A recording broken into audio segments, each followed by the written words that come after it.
Hello everybody, welcome back. Today as well we have got you another video, and in this video I'll show you how you can switch to Ethereum chain on BullX.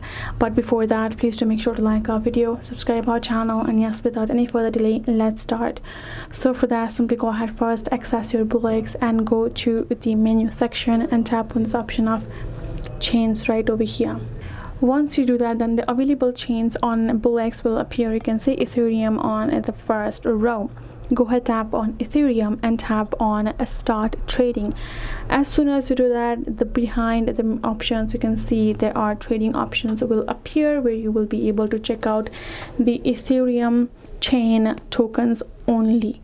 And if you would like to switch to Solana again, or switch to Binance, Blast, or Arbitrum, any according to your need, you can again go to chain and can tap on it and tap on start trading to switch them to check out the tokens in that chain itself. So that is it. That's how it works. Hope this video helped. Thank you so much for watching. I'll see you guys in our next video.